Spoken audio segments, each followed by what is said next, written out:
welcome to the On the Entrepreneur's Journey podcast, where entrepreneurs help entrepreneurs scale their businesses and grow the value of their companies. Today, we're talking with Natalie Ruiz, CEO of Answer Connect and Anywhere Works. So, hi, Natalie. Glad to have you on today. Hi, Peter. Thank you so much for having me. Great. So let's dive right in. And I love this first part, which is sort of your origin story. So let's talk about how you became CEO of Answer Connect and the importance of mentoring that you received along the way. Amazing. Well, short and sweet as an intro, I would have no chance of being where I'm at or even being who I am without a lot of help along the way, without mentoring and advocacy. I started with Answer Connect back in 2006. I thought I was just finding a job for the moment, something easy, something that I could do until the next thing. And what I found instead was a company that was so open to feedback and a culture that really invested in people that I ended up staying. I remember in my early days, again, I thought this was going to be an easy job. I'm just going to do this. I'll make it through. I'll figure out my next step. But of course, the way that apparently I'm wired is if I have feedback, I'm going to share it. And I had a chance to run into and then speak with the founder and CEO in the hallway. He asked me how it was going. I shared the really raw, unfiltered truth about my feedback, about the fact that things were kind of bumpy. My onboarding had been a little bit chaotic. I wasn't sure if this was going to be the right fit for me. And really impactfully, instead of dismissing me or sending me to talk to somebody else or thinking that maybe this person just isn't right, he took that feedback. And within a day, there was a meeting where they were talking about how to make onboarding better. I was invited to it. And by the end of that week, when we had another new hire, change had happened. It wasn't knock your socks off, amazing onboarding, but it was different. And for me, that planted a seed that made me want to lean in and keep speaking up and stick with this company that was really only supposed to be a for now job. I had the opportunity to grow and work in almost every department in the company organically, not as part of some overarching plan. And it was after 9 years with the company that these discussions about me becoming CEO were coming up. At first, I thought it was maybe a prank or maybe some plot line of a sinister movie. You know, we've seen Right. those. But what I recognized is that I was already involved in almost every aspect of the business.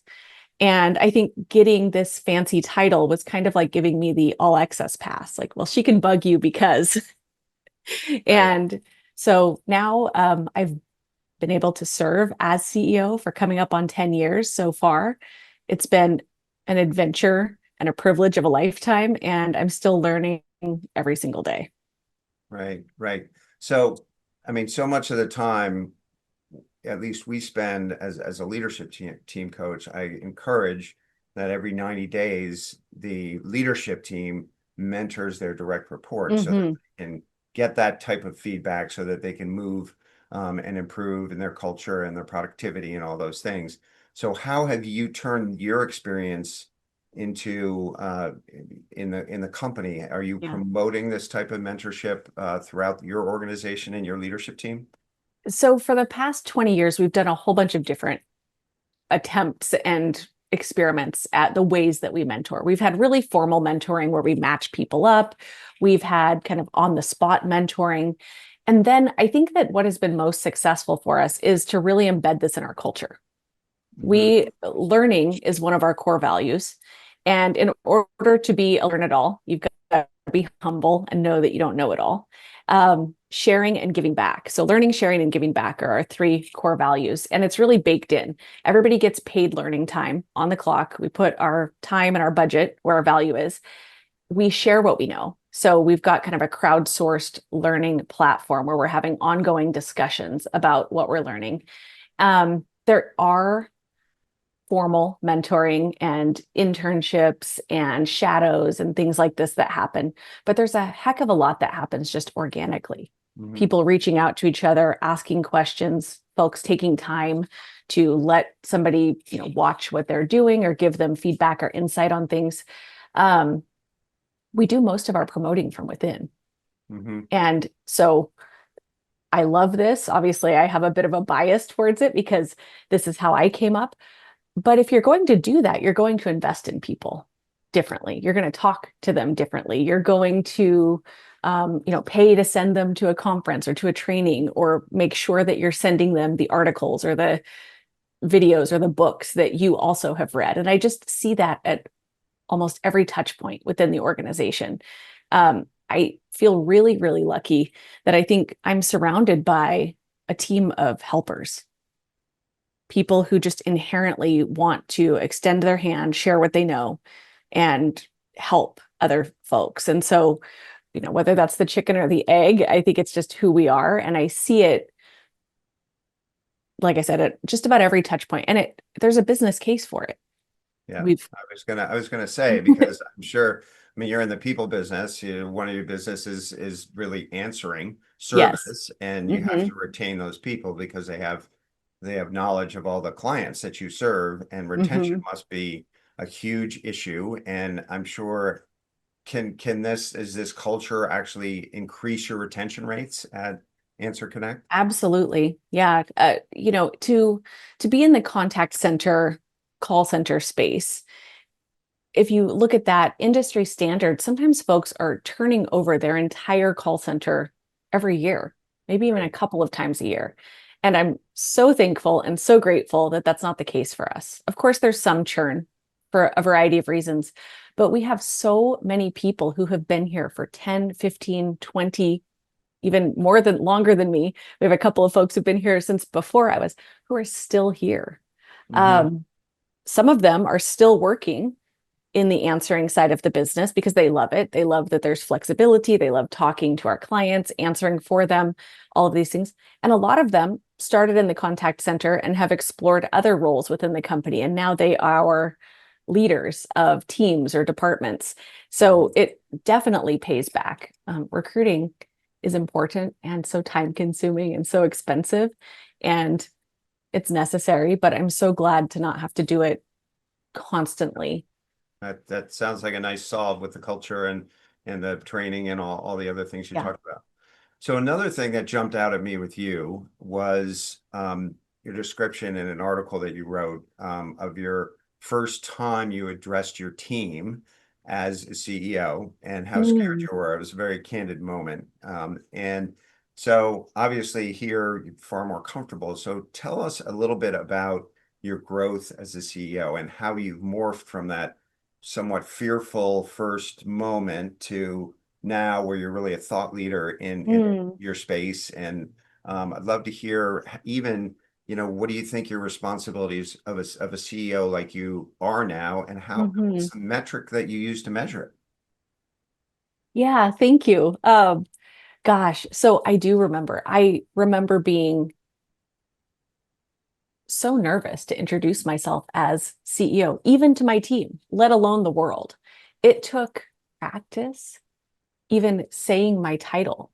I was so much more comfortable saying any other title I'd had in the company. There was something about these three letters, CEO, that I just couldn't see myself in. It had never been part of my plan to be in the C-suite. I also never knew that that was really possible. Starting in our contact center, working in sales and client services and working with our dev teams, that was all great, but I didn't see that as being on the executive track. I had to kind of fake it until I felt it. And the other thing I had to do was kind of get over myself. I feel like the term that's often used is imposter syndrome, feeling like despite what your credentials or experience are, you don't belong. And there's a lot of different things that can play into that. But what I recognized is that having this big title meant that I had the opportunity to have a big impact. And I didn't want to waste that by being so focused on myself that I was missing out on the opportunity to pay forward. So to your question of, what is the responsibility? I decided that my responsibility was to do as much good with this fancy title as I could. And when I accepted the role of CEO, I did so without actually knowing what that meant, what that job entailed. And this was 10 years ago. And so, search engines weren't quite as great as they are now. I remember Googling, what does a CEO do? And I got this myriad of kind of ambiguous things. And I was like, oh, Yeah. sheesh. No help at all, I'm sure. No help at all. The one definition that I found that I loved and I still stick with is that a CEO is responsible for the health of their organization. Mhm, And of course, orgs can define health in a variety of ways. mhm. I'm really happy that we define it by how we take care of our people, how we play an infinite game, to kind of cite Simon Sinek, do Right, work that's going to matter long after we're gone, and how we're also paying back, taking care of our planet, which is something that we're passionate about. So when we do these things, and we also provide value to our customers, we're pretty healthy. And that's worked so far. right. So is there any metric that the board uses to measure your Mm, success and you have to sort of answer to in that yeah. role? Because oftentimes I'll run into a CEO and it's like, well, what's the owner's metric? What is it Mm, they want me to really yeah. achieve? Sometimes it's growing enterprise value and Mhm. other things. What do you, I mean, you mentioned the health of the company, you Yeah. mentioned your employees. Is the board sort of on board for that, that view, or do they put something, other things on you? Thankfully, they're on board. Now, we're a for-profit business. We need to be profitable. We need to hit certain growth metrics. There are objectives that we're pushing for every year. Right. And absolutely, I have to be instrumental in making sure that that happens. But I'm so lucky that my leaders are also invested in doing impactful, meaningful work and doing more than just, you know, hitting a certain metric on a P&L. Right, right. And obviously those three things, employees and environmental stewardship and those types of things, they weed out people who don't want to be in your firm too. And Yeah. they're people who are galvanized by that, and that seems to resonate with your employees and your retention and everything else. So, well, great. Another thing I was thinking about is, so let's fast forward to today. Okay. You're in the technology space. AI, is out there. Everybody's talking about it. It's certainly, we see chatbots showing up and in every sort of part of the space, and customer service, revenue generation. You're in the human element of it, very much so. How do you how do you foresee the next 3 years playing out, and not just on that topic, but just not overall in your business? Yeah.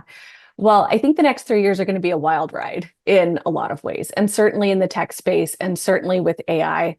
The world's changing quick. And I've been able to always say that. For the last 20 years, I've been able to say the world's changing fast and technology is changing fast. It's changing faster.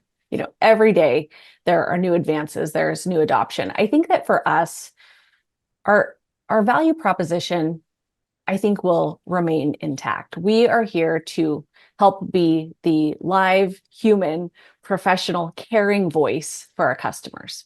And I believe there will always be a place for that. Now, I do think that automation is going to happen. And as a consumer, I love self-service.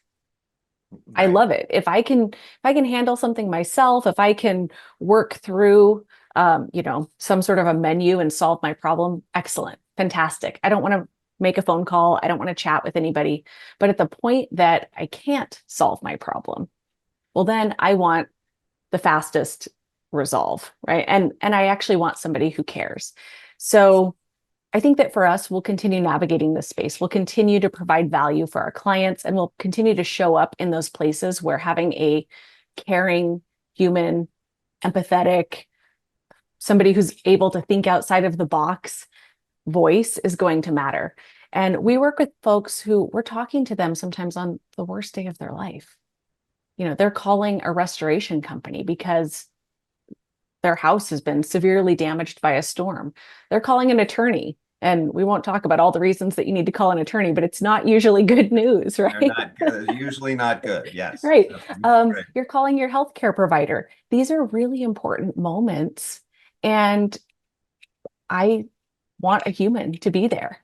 And I think that people out in the world, consumers and our clients will want that as well. So we'll continue to use tech on the back end to help with efficiency, to help us do what we do even better. But I think that our business will stay intact and will navigate this, and continue to evolve. You have to keep evolving with the times and keep your ear to the ground. But I'm excited to see how we can marry tech with human and keep doing what we do. Yeah. I mean, there's the worst thing is that you're at a dead end on the technology thing and there's no one to talk to. And it's like Right. very, very tough. So Yeah. I want to go back to the CEO thing because I missed a question in between.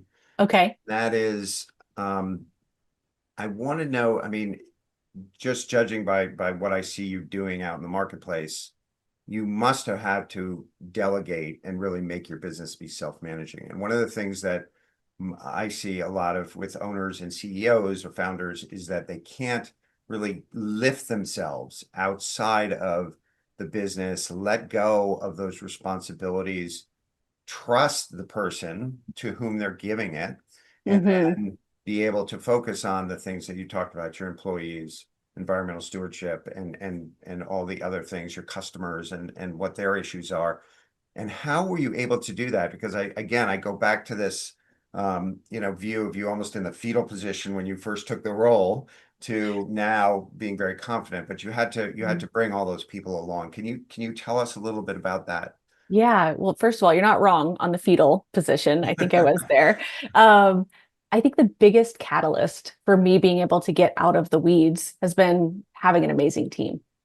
And I read a book. I remember early in this journey, I read a book by Liz Wiseman called Multipliers. And I don't know if you've ever read a book that it resonates, but in like the worst way possible because you see yourself in it. And I remember being like, no. She talks about accidental diminishers. So the whole concept of multipliers is to be the kind of leader that elevates, lifts up, levels up everyone around you. Right. And then there's this concept of an accidental diminisher, somebody who's a manager who's too involved and therefore inserts themselves into all of the things and keeps the team from doing it. And I totally was an accidental diminisher. I was just Right. coming from a good place, but being way too helpful. And it frustrated me, but I could see it. And I had to start pulling back. I had to start trusting people. I had to think about the mentors and the advocates in my life and how they had let me make some mistakes. Now, the mistakes were within some guardrails, but by making those mistakes myself, I learned a lot. And I had agency to believe that I had come up with the idea. I had tried it. I had learned from it. I sometimes got to fix my own mistakes. And so through gritted teeth, really, truly gritted teeth, I tried to do the same for my team. And I have an amazing team. I have so many fantastic people around me who I trust fully. And then my job ends up being, communicating, just letting them know what is it that we're trying to accomplish here, and then being there if there's an obstacle that they're not quite sure how to navigate. So that's been magical and amazing. But I can remember in the early days, while I was in the fetal, I was also, accidentally micromanaging and diminishing their efforts. And I never thought I would get out of it. Right. The other thing that I will say is the world of being a CEO and those responsibilities and kind of the forward thinking and long-term strategy was unfamiliar. I didn't exactly know how to do that, but I sure knew how to pull some sales reports and I sure knew how to dig into customer retention data and I Right. sure knew how. So there's some gravitational pull to what's comfortable and what you know. And I don't know if it's from multipliers, it was from a different book, but they use the analogy of if you were coaching a kid's soccer team and they were having a hard time scoring a goal, let's say they're 8-year-olds, and you're trying to coach them and you're telling them all the things and it's just not happening. They're still struggling. They're not scoring. So if you just ran out on the field and scored the goal, well, that would be pretty absurd. Yeah. And But it was demotivating. likened, yeah, Yeah. it was likened to this activity as a manager. And I thought, oh no, I'm running on the field, stealing the ball from an 8-year-old and scoring the goal. That's not a victory. Right. Right. Yeah, that's exactly right.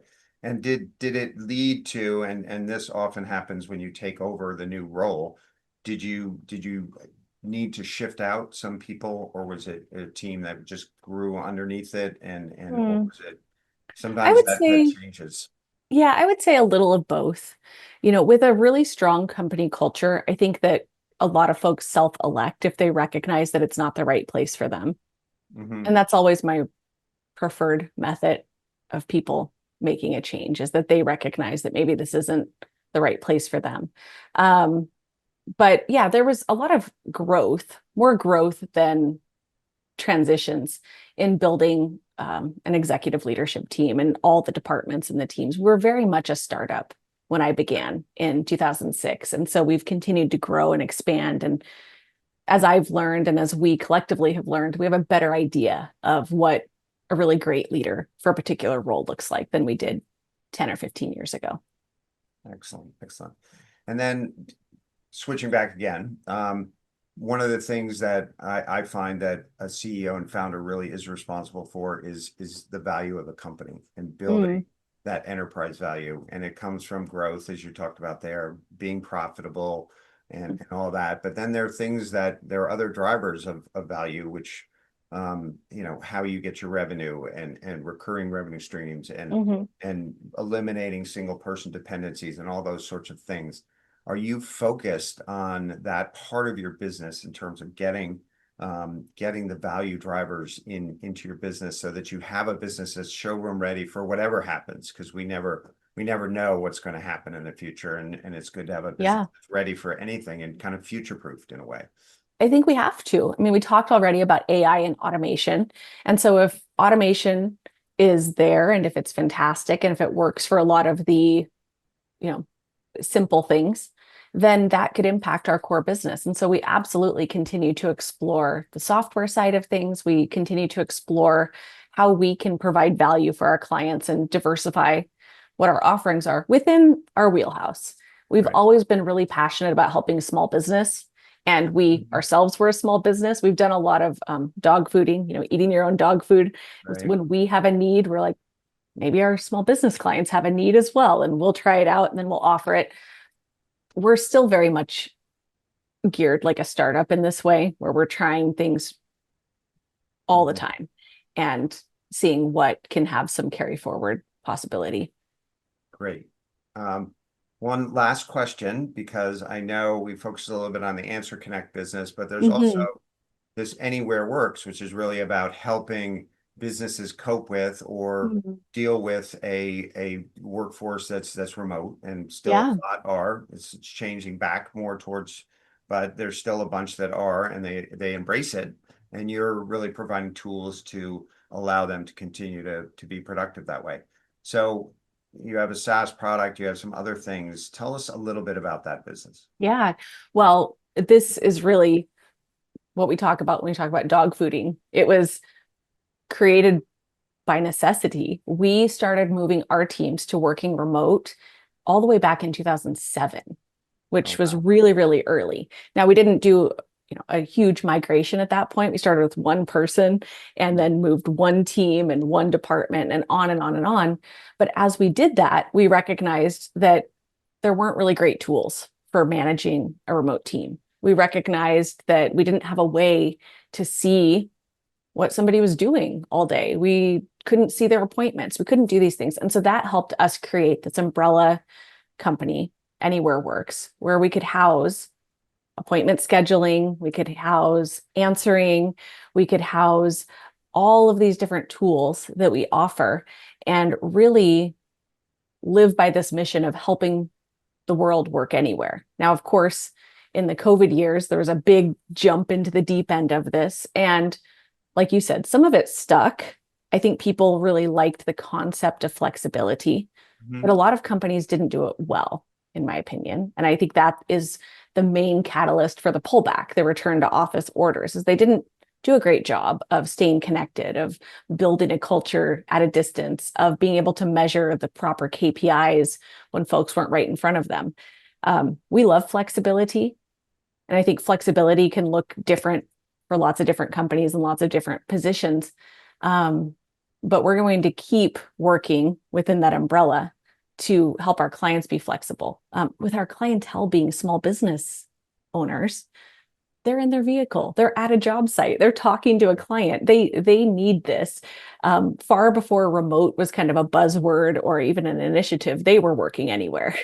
Right, right, right. And it also dovetails into your environmental stewardship of Right. trying to eliminate that sort of massive traffic jam that goes into major cities and all that Yes. stuff. So it's a nice segue. Okay, so Natalie, if somebody wants to get a hold of you and figure out or connect with you and find your company, what is the best way for them to reach out to you and your company?